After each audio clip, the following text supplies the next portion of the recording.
ভারতীয় সেনা 18ই মেতে দৃষ্টি 10 ড্রোনটি পেতে চলেছে। হারমিস 900 ড্রোনটি দৃষ্টি 10 নামে পরিচয় পেয়েছে। এই বছরের জানুয়ারি মাসে ভারতীয় নৌসেনা এই ড্রোনটি হাতে পেয়েছে।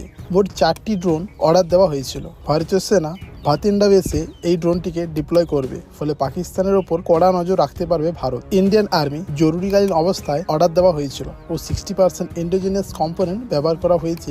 আদানি ডিফেন্স এলবিট ফার্মের সাথে ট্রান্সফার অফ টেকনোলজি চুক্তির মাধ্যমে এই ড্রোনগুলিকে তৈরি করেছে। ভারতীয় সেনা অলরেডি হেরন মার্ক 1 ও মার্ক 2 ব্যবহার করে আসছে। দৃষ্টি 10 ড্রোনটি ভারতীয় সেনায় যোগদান দিলে সার্ভিল্যান্স করার রেঞ্জ অনেকটাই বৃদ্ধি পাবে। এই ড্রোন 30 ঘন্টা পর্যন্ত আকাশে উঠতে পারে ও 2000 কিলোমিটার রেঞ্জ কভার করতে পারে। পাকিস্তানের সীমানাতে আরও ভালো করে নজর রাখতে পারবে ভারতীয় সেনা। ভারতীয় নৌসেনা গুজরাটের পোরবন্দরে এই ড্রোনটিকে ডিপ্লয় করবে, ফলে ভারতের জলসীমানাও আরও সুরক্ষিত হবে। ভারতীয় সেনাবাহিনীতে আরও বেশি করে স্বদেশি প্রযুক্তির ড্রোনকে সামিল করতে হবে। বর্তমান যুগের প্রযুক্তি